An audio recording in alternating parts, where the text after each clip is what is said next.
ఓం సమర్థ సద్గురు శ్రీ సాయినాథాయ నమః. శ్రీ సాయి లీలామృతం 6వ అధ్యాయం. సకల దేవతా స్వరూపం. భగవంతునికి ఎట్టి రూపము గుణము లేవు కనుక ఆయన మన ఇంద్రియాలకు మనస్సుకు గోచరించడు. మానవులు ఆయన గురించి తెలుసుకొని ఆయనను ప్రేమించి తరించడం ఎలా సాధ్యం? అందువలన మనపై కరుణతో ఆయనయే మానవాకారంతో భూమిపై సద్గురువుగా అవతరిస్తూ ఉంటాడు. చూడటానికి సద్గురువు కూడా సామాన్య మానవునిలాగే ఉన్నా ఆయన యొక్క శక్తి సామర్థ్యాలు మాత్రం అపారం.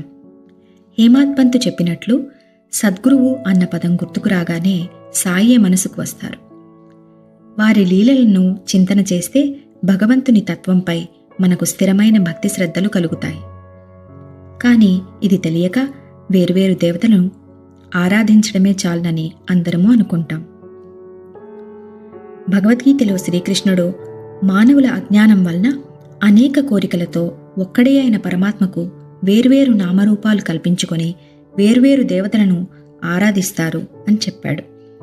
కాని పరమాత్మ అయిన తనకు జ్ఞానికి భేదమే లేదని కూడా చెప్పాడు. దేవతలందరూ భగవంతునికి అధీనులైనట్లు సాక్షాత్తు భగవంతుని ప్రతిరూపమైన సద్గురువుకు కూడా అధీనులే. అంతేకాదు, శ్రీగురు చరిత్రలోని దీపకుని వంటి సద్గురు భక్తునికి కూడా దేవతలందరూ అధీనులే. కారణం, సద్గురువు సర్వదేవతా స్వరూపం.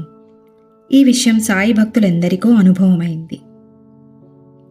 పండరి విఠల్ గౌలీబువ అనే 95 ఏళ్ల సాధువు తనకున్న కొద్ది సామాను ఒక గాడిద మీద పెట్టుకొని ప్రతి సంవత్సరం కాలినడకన పండరీపురం వెళ్తుండేవాడు. అతడు 8 మాసాలు విఠలుని సన్నిధిలోనూ 4 మాసాలు గంగాతీరంలోనూ గడిపేవాడు. ప్రతిసారి అతడు షిరిడీ దర్శించేవాడు. అతడు బాబాను తదేకంగా చూసి ఆనంద బాష్పాలు రాలుస్తూ, ఈయన సాక్షాత్తు విఠలుడే, దీనజన రక్షకుడు, ఆపద్బాంధవుడు అనేవాడు.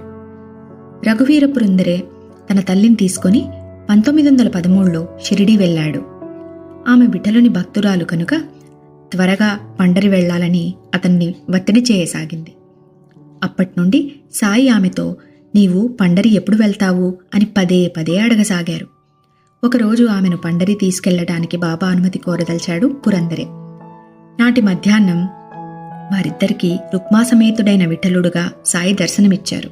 అంతటితో ఆమెకు బాబాయే విఠలుడన్న విశ్వాసం ఏర్పడి షిరిడియే తనకు పండరి అని బాబాకు సమాధానమివ్వసాగింది. శ్రీరాముడు ఒక మమల్తదారు ఒక డాక్టర్ను తనతో కూడా సాయి దర్శనానికి రమ్మంటూ ఉండేవాడు. ఆ డాక్టరు శ్రీరామునికి తప్ప మరెవ్వరికీ మొక్కేవాడు కారు. ఫకీరైన సాయికి మొక్కడం తన వల్ల కాదనేవాడు.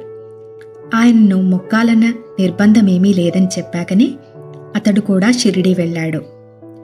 కాని మసీదులో కాలు పెడుతూనే అతడు సాయి పాదాలపై వాలి తన్మయత్వంతో ఆనంద బాష్పాలు కార్చాడు. అతడు లేవగానే, పిచ్చివాడా, రాముడెక్కడ లేడు?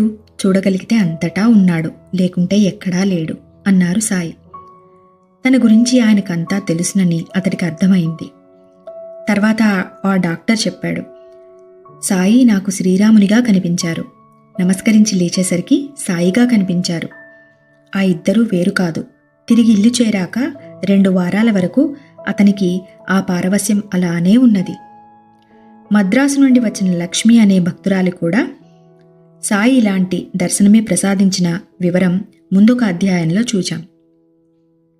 దత్తాత్రేయుడు 1911 సంవత్సరంలో దత్త జయంతి నాడు సాయంత్రం 5 గంటలకు బాబా అకస్మాత్తుగా, నేను ప్రసవ వేదన భరించలేకున్నాను అని కేకలేసి భక్తులందరినీ మసీదు నుండి తరిమేశారు. కొద్దిసేపు తర్వాత ఆయనే అందర్నీ మసీదులోకి పిలిచారు. అలనాడు శ్రీ దత్తుని ప్రసవించిన అనసూయాదేవితో ఆయన తాదాత్మ్యం చెందారని భక్తులు అనుకున్నారు. అప్పుడు బల్వంత్ ఖోజోకర్ మసీదులోకి వెళ్లగానే సాయికి బదులు ఆసనం మీద బాలుడైన దత్తాత్రేయుడు దర్శనమిచ్చారు. అలానే ఒకప్పుడు గోవా నుండి వచ్చిన 2 భక్తుల్లో ఒకరి నుండి 15 రూపాయల దక్షిణ అడిగి తీసుకున్నారు.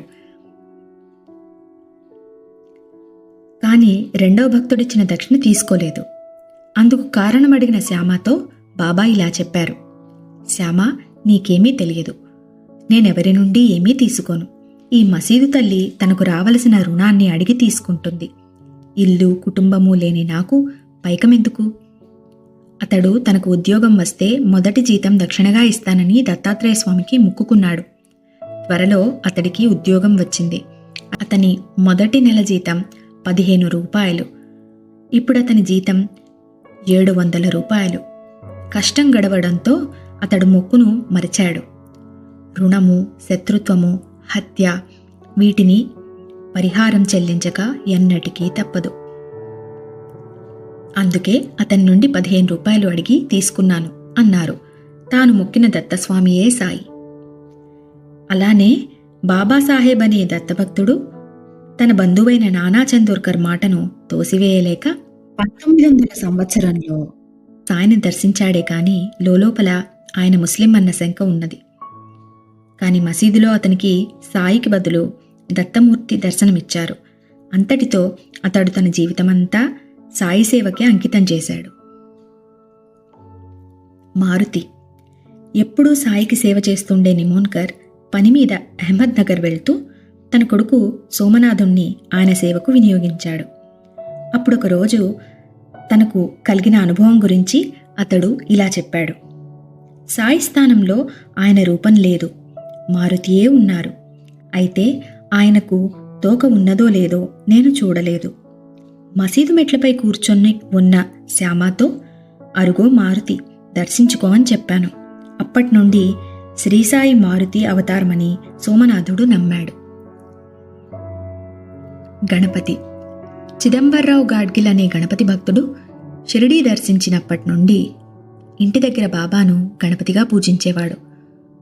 ఒకరోజు అతడు షిరిడీ వచ్చినప్పుడు ఆయన నవ్వి, ఈ మసలాడు చాలా టక్కరి, ఎలుకే నా వాహనమని కనిపెట్టాడు అన్నారు.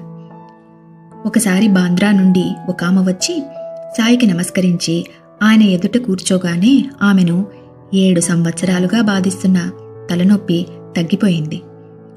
ఆ మాట చెప్పగానే బాబా, అమ్మా, నీ చిన్నతనం నుండి నాకు సమృద్ధిగా అన్నీ తినబెడుతున్నావు అన్నారు. ఆమెకేమీ అర్థం కాలేదు. బాబా నవ్వుతూ, నీవెవరిని పూజిస్తావు అన్నారు. గణపతిని పూజిస్తానని చెప్పిందామె. సాయి నీవర్పించిన నివేదనలన్నీ నాకే చెందుతున్నాయి అన్నారు. విఘ్నేశ్వరుడు భోజనప్రియుడు, ఆ గణపతియే తామని బాబా సూచించారు. నరసింహస్వామి సదాశివ జోషి నిత్యము సాటేవాడాలో ఆరతికి హాజరయ్యేవాడు. ఒకప్పుడు అతనికి అక్కడ సాయిపటంలో వరుసగా 3 రోజులు నరసింహస్వామి దర్శనమైంది.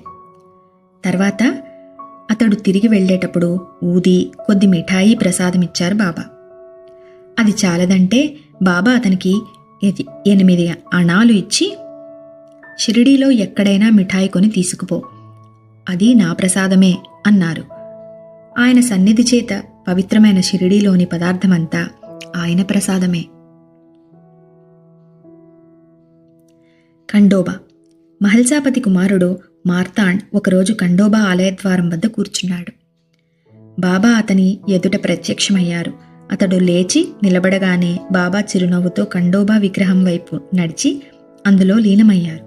మార్తాండ్ ఆశ్చర్యంతో విగ్రహం వెనుక చూశాడు. అక్కడెవరూ లేరు. తిరిగి విగ్రహం నుండి బాబా వెలువడి చిరునవ్వుతో అతన్ని చూస్తూ బయటకు వెళ్ళిపోయారు. నాటి నుండి అతడు ఖండోబాను బాబా రూపంగా పూజించేవాడు. శ్రీ ఉపాసనీ బాబా అన్నగారైన బాలకృష్ణ ఉపాసనీ శాస్త్రి 1907లో గయలోని త్రివేణి సంగమంలో శ్రాద్ధ ప్రదానం చేశాడు. నడి మధ్యకు వెళ్ళి ఆ పిండాన్ని వదలగానే అకస్మాత్తుగా 2 చేతులు నీటిపైకి వచ్చి దానిని స్వీకరించి మరలా నదిలోకి అదృశ్యమయ్యాయి. అతనికి ఒక వంక అమిత సంతోషం, మరొక వంక విపరీతమైన భయం కలిగాయి.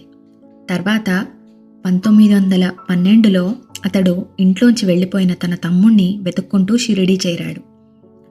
అతనిని చూసి నవ్వుతూ, సాయి, మరలా ఎంతకాలానికి కనిపించావు అన్నారు. తానదే ప్రథమం కదా షిరిడీ రావటం అనుకుంటుంటే ఆయన, ఎందుకంత ఆలోచిస్తావు?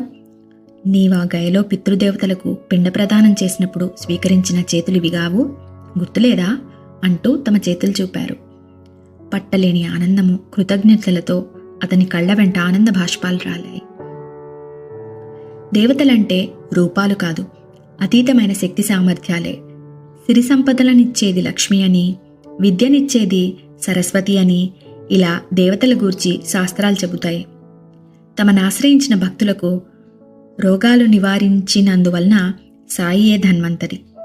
ధనధాన్యాలు ఉద్యోగము ప్రసాదించడం వలన ఆయన లక్ష్మీదేవి. దాసగణుకు ఒకసారి ఈశావ్యాస ఉపనిషత్ సారము తెలిపారు. అలానే దాసగణు ఒకప్పుడు జ్ఞానేశ్వర్ మహారాజ్ వ్రాసిన అమృతానుభవము అనే జటిలమైన వేదాంత గ్రంథానికి సరళమైన వ్యాఖ్య వ్రాయదలిచి అందులో నిష్ణాతులైన దాదా మహారాజ్ అనే ఉత్తమ సాధకుని సంప్రదించాడు. కొన్ని రోజులు నా వద్ద అధ్యయనం చేయి, లేకపోతే వ్రాయలేవు అన్నారు దాదాగారు. అతడు శ్రీసాయి అనుగ్రహిస్తే తగిన బుద్ధికుశలత అదే సిద్ధించగలదు అన్నాడు. సాయి ముస్లిం, ఆయనకు వేదాంతమేమి తెలుసు అన్నారు దాదాజీ. దృఢ విశ్వాసంతో సాయిని ప్రార్థించి దాసగణు వ్రాతకు ఉపక్రమించాడు. తర్వాత ఆ వ్యాఖ్య చూచి ఆశ్చర్యచకితులైన దాదాగారు, బాబా నిజంగా సమర్థులు, నీకు మరెవ్వరి సహాయం అక్కర్లేదు అన్నారు. ఒకసారి ఒక భక్తుడు ఒక జ్యోతిష్య గ్రంథాన్ని సాయి ప్రసాదంగా తీసుకోదలిచి ఆయన చేతికిచ్చాడు. ఆ గ్రంథాన్ని అటూ ఇటూ తిరిగేసి పక్కనున్న శ్రీమాన్ బూటీకిచ్చారు సాయి. ఆ శాస్త్రంపై ప్రీతి లేకున్నా సాయి ప్రసాదించారని కష్టపడి ఒకసారి చదివాడు. అయినా అతడికి ఆ శాస్త్రంలో ప్రావీణ్యం కలిగింది. ఒకసారి ఎన్నికలు ఏ సమయంలో జరిగితే కాకా దీక్షిత్ గెలుస్తాడో బూటీ చెప్పాడు. ఎన్నికలు ఆ సమయంలోనే ఆరంభమై అతడు గెలిచాడు.